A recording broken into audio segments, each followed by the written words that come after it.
la segunda parte, después de la que tuvimos hace 2 semanas con Ramón Besonías, que nos vuelve a acompañar.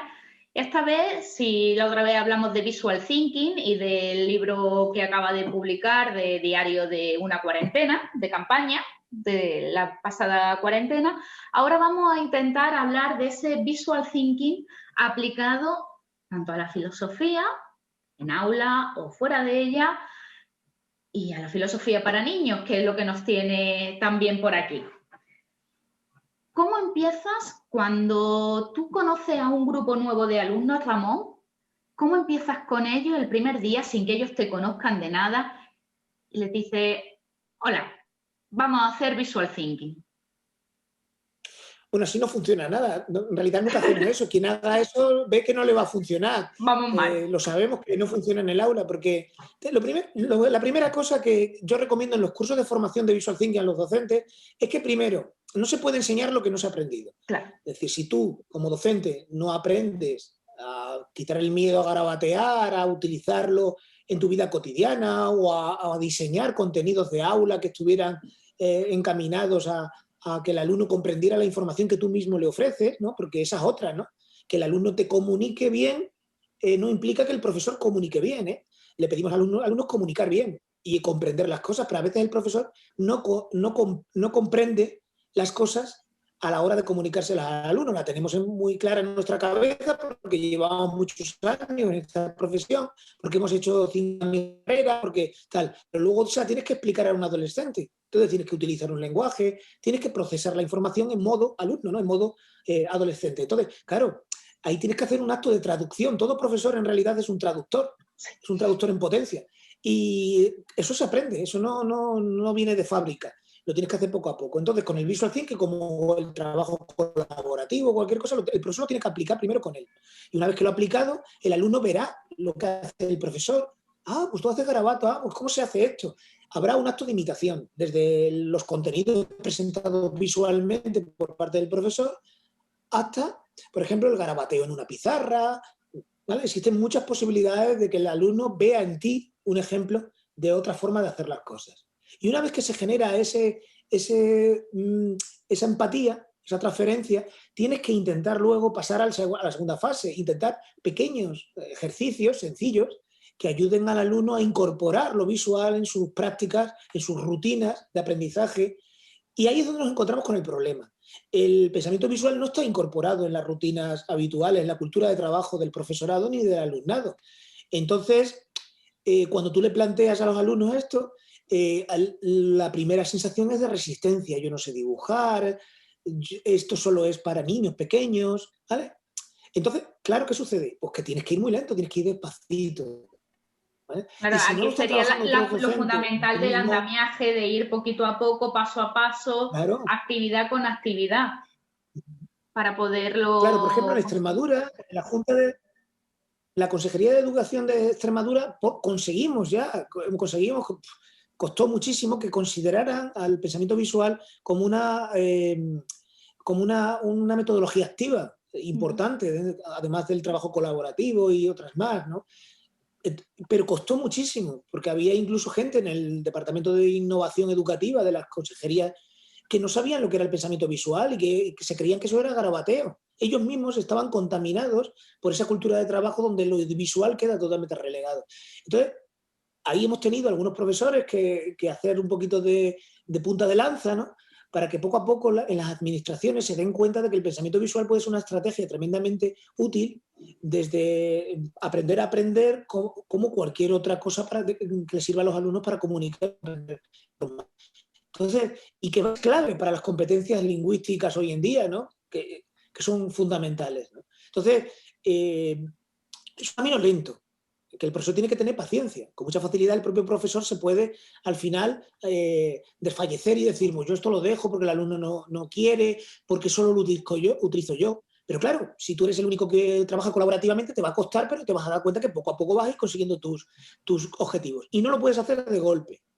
Por ejemplo, trabajar de forma colaborativa no puedes empezar con un gran proyecto que dure un mes. Tendrás que empezar con una pequeña actividad de un día donde se haga algo sencillo y los alumnos cooperen en grupos pequeños y luego lo compartan en el grupo grande, por ejemplo, ¿no? Con el Visual Thinking lo mismo.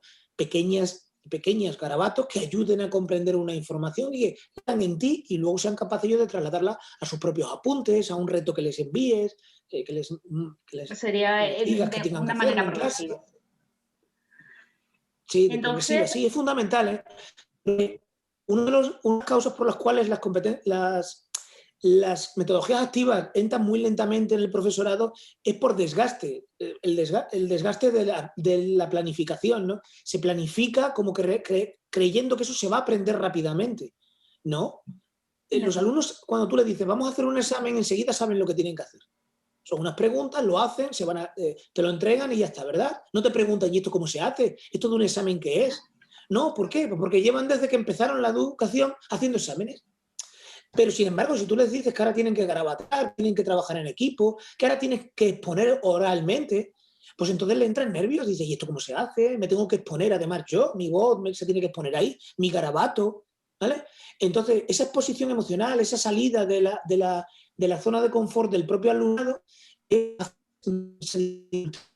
¿no? Del aprendizaje. Si en el instituto, en el colegio donde estamos, solo utiliza un poquito de metodología, más todavía, ¿no? Porque entonces queda como el profesor o los dos profesores, digamos, innovadores, o se les llama así, ¿no? Que hacen cosas diferentes, pero el resto sigue con su libro de texto y haciendo siempre lo mismo, ¿no? Entonces, claro, si queremos cambiar, tenemos que cambiar como claustro, que es lo que dijimos en la primera sesión, ¿no? claro, Teníamos que cambiar juntos, ir en la misma ha- línea, ¿no? hacerlo Es un como cambio lento. comunidad. Yo animo al profesor primero a miedo y descubra la riqueza que tiene eso, que disfrute garabateando. Porque ese disfrute de garabatear te va a permitir a ti emocionar a tus alumnos garabateando. Si no existe en ti esa emoción, pues entonces no la vas a poder transmitir. Los profesores que les gusta lo que hacen, ¿no? Que disfrutan de su asignatura, que se les nota, que les gusta el latín, que les gusta la lengua, que les gusta la filosofía, pues acaban de alguna manera transmitiéndolo a los alumnos, aunque sea difícil. Y además, yo creo que la clave está en perder, yo digo que es la vergüenza, a enseñarlo. A decir, bueno, yo voy a hacer aquí mi muñeco en la pizarra y sí, ya sé que los ojos a lo mejor no están en su sitio, pero no os reíais mucho y sí, nos echamos todos unas risas. Pero muchas veces yo creo que incluso el alumnado tiene mucha vergüenza, pero quizás nosotros, los profesores, muchas veces es como, uy, no, que se van a reír de mí, yo esto no lo hago. Y quizás ahí estaría también la clave, el decir, pues no es que se van a reír de mí, es que nos vamos a reír todos del muñeco que voy a pintar en la pizarra. Pero eso dura muy poquito, ¿eh? Yo algunas veces adrede hago dibujitos muy, muy malos y el alumno me dice, ¡ay, qué malo, qué malo! A ver, y le digo, y dibújalo tú, y a ver, y en la pizarra lo Claro, dibujamos. A ver, ¿cómo lo harías tú? Y poco a poco vamos aprendiéndolo, ¿vale? Es muy importante que el alumno aprenda contigo a la vez que tú aprendes, ¿no? Con él. y Eso ponerle es ese fundamental, sentido del se nos humor olvida algunas también. veces. El profesor nos volvemos, en cuanto vemos que eso es difícil y que el alumno lo que me va a generar problemas. Es que no sé hacer eso, es que no quiero, es que no sé qué. Pues el profesor lo deja, porque si él ya de por sí le resulta complicado, pues imagínate tenerlo que implantar en el alumno. Entonces hay que tener mucha paciencia. Para aprender metodologías nuevas requiere, primero, ilusión, decir, venga, voy a aprender esto, a ver qué tal. Y poco a poco irlo introduciendo. Pero ya digo, de la papilla a la fabada. No se puede darle Claro. fabada al alumno porque entonces se indigesta, ¿no? Ahí Mm. poco a poco. A mí me surge una duda porque yo pienso, digo, bueno, esto en una asignatura como puede ser biología o historia, es muy fácil de hacer, pero cuando hablamos de filosofía, que en muchos casos estamos tratando conceptos extremadamente abstractos, ¿cómo se puede hacer un pensamiento visual de algo tan abstracto como la filosofía? Claro, cuando me lo dicen también los profesores de lengua, por ejemplo, cuando se trata de la gramática, ¿no? Cómo explicar gramática o sintáctica en los alumnos, ¿no? Pues es complicado, pues son cosas muy abstractas que no se ven, ¿vale? Primero, situarlas en contextos reales. Eso siempre lo hemos dicho. Cuando algo sea difícil para un alumno, háblale de cosas que está viviendo. Eso lo hacen mucho los profesores de física o de matemáticas cuando te quieren decir algo. Cuando enseñamos matemáticas al principio las enseñamos a través de dibujos. Pues Sí, un tren sale de Asturias a tal hora y llega, ¿vale? A tal velocidad. ¿Cuándo se van a encontrar? Acuérdate de eso, ¿no? Entonces, ¿por qué? Porque visualizamos lo que estamos intentando comprender, ¿no? Esa visualización nos permite acceder a la abstracción, ¿no? Entonces es pasar de lo concreto, de la visualización del problema, a lo abstracto que evoca, ¿no? Entonces eso permite hacerlo. ¿Cómo se hace? Pues mira, el pensamiento visual al principio, cuando empiezo en los cursos de formación con profesores, la primera dificultad que tienen los profesores no es cómo voy a traducir de dibujo aquellos conceptos abstractos que quiero comunicar. No, es cómo voy a dibujar. El primer problema que se encuentra el profesor. Cuando se dan cuenta que dibujar es fácil, se dan cuenta de que el verdadero problema no está en dibujar, está en cómo comunico conceptos abstractos, como bien has dicho, a través de dibujos. Es decir, no es saber dibujar, sino qué utilizo, qué lenguaje tengo que utilizar, porque el lenguaje visual se aprende, ¿no? Pero a garabatear yo qué sé, un caballo, a dibujar una casa, a dibujar algo, lo aprendes en 2 segundos con un trazo sencillo, ¿no? En cuanto ve a alguien que eso se parece a una casa, deja de dibujar la casa. Menos es más, ¿no? Vale, eso lo aprendes rápido. Pero ahora, ¿cómo quiero explicar, por ejemplo, cómo puedo explicar un concepto? El otro día, por ejemplo, con profesores de lengua castellana para extranjeros, les decía, mira, os voy a poner un ejemplo. Por ejemplo, si nosotros queremos explicar los modos verbales de indicativo, subjuntivo, imperativo, ¿no? Podemos utilizar el lenguaje del cómic, ¿no? El indicativo sería el bocadillo normal, el bocadillo que utilizamos en los cómics, donde una persona está hablando en ese momento, en indicativo, está hablando ahí, ahora, ¿vale? Es un hecho. El subjuntivo sería la nube del bocadillo de una persona que está deseando, pensando lo que hará, lo que no hará, indica expectativa, deseo, etc. Y el imperativo será el típico bocadillo con unas flechas así que salen y que indican emoción, ¿no? Cabreo, mandato, no vas a hacer eso, ¿va? Por tutatis, como decía Claro. los cómics de Asterix, ¿no? Con las calaveras y los rayos alrededor. Entonces, eso es fácil de, ¿ves? En un momento, a través del lenguaje del cómic, que es universal, que todo el mundo lo conoce, los bocadillos los conoce todo el mundo. Podemos explicar 3 modos verbales. Fíjate qué sencillo, ¿no? Pero claro, para llegar a eso hay que hacer, un ejercicio constante de análisis-síntesis, ¿no? De que el profesor sea capaz de analizar de la naturaleza de los propios conceptos, ¿vale? Con mucha facilidad los profesores de filosofía, al tenerlo aprendido ya, lo hemos aprendido, pero se ha quedado como una cosa aprendida de memoria, no sabida, sino aprendida de memoria. No hay sabiduría, lo que hay simplemente una memorización, una rutina, ¿vale? Entonces, Platón, pues esto, pues no ves cómo es esto. Y el alumno, claro, dice, sí, lo verás tú, pero yo no tengo ni idea de pero lo que yo no estás lo diciendo, veo. ¿no? No, porque yo no comprendo esos conceptos abstractos. Entonces, ahí es donde está otra vez la tarea del profesor de hacer de traductor, ¿no? El visual thinking te obliga a darle mucha importancia al cómo dices las cosas. Claro, y te harías ¿Qué hacer esos conceptos. vocabulario utilizas? ¿Qué tipo de elementos de aquel contenido que estás explicando son esenciales para que el alumno comprenda las conexiones entre los conceptos y las conexiones entre los conceptos generen las teorías de los filósofos o lo que estés en ese momento explicando, ¿no? Entonces es muy importante que el profesor haga también ese esfuerzo. Yo me he encontrado con profesores de filosofía y de otras áreas que intentan explicar eso y no son capaces de explicarlo, ¿eh? No son capaces, y estamos hablando de adultos, tú tienes que hacer el esfuerzo de analizar y sintetizar la información. Eso se supone que tendríamos que haberlo hecho los profesores y no sabemos hacerlo.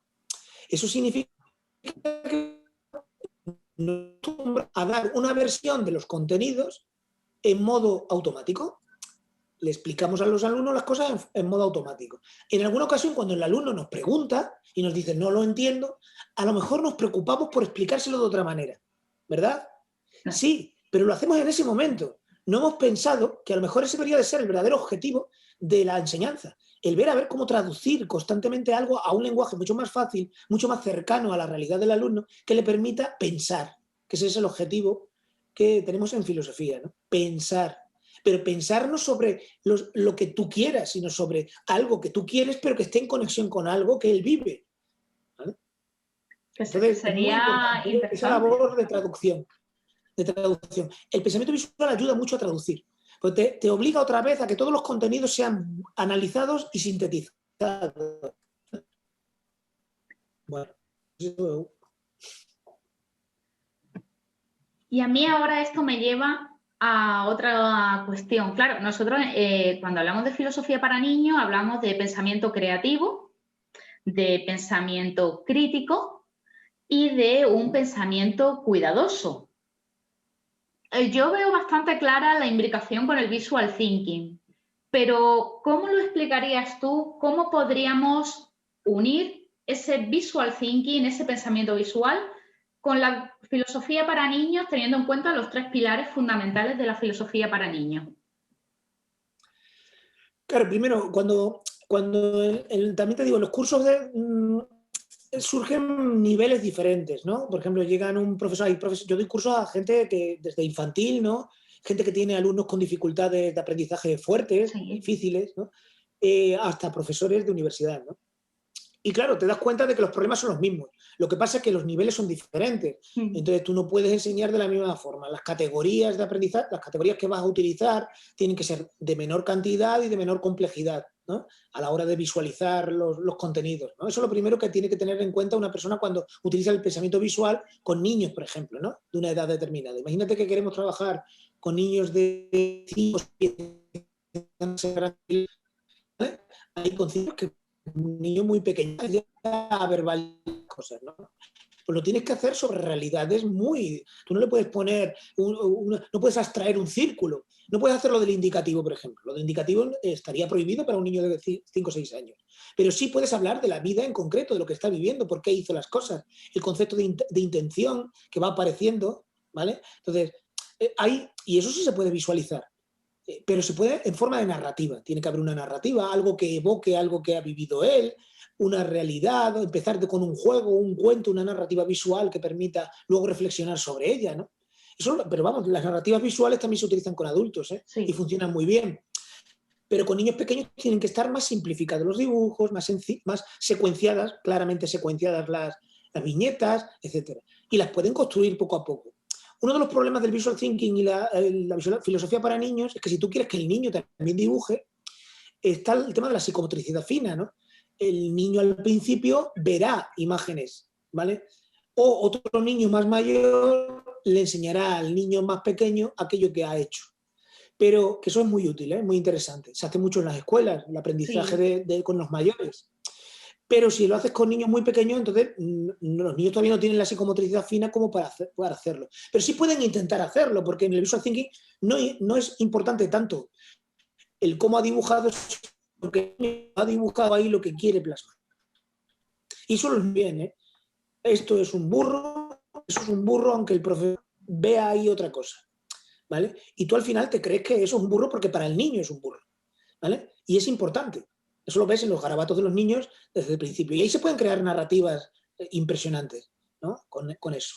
Entonces, el potencial que tiene el garabateo para una clase de filosofía para niños es fundamental. Y luego otra cosa que has dicho, que es el dibujo emociona, ¿no? Con lo cual, el visual thinking puede ser una herramienta tremenda para el aprendizaje, porque te lo estás pasando bien, porque estás socializando, comunicando a otros, divirtiéndote tú contigo mismo mientras que estás dibujando, que esa es otra. El disfrute de dibujar tú y reírte de tu propio dibujo y decir, ay, qué guay, fíjate, ¿sabes? Tú mismo te estás montando tu propia película mientras que estás dibujando, porque dibujar es jugar bien, ¿eh? Bien pasan adultos en los cursos de formación de visual thinking, porque y sobre todo porque perdieron esa capacidad, no esa capacidad, no, sino perdieron ese entrenamiento, ¿no? Entonces es un La juego, habilidad. es un juego, dibujar es un juego.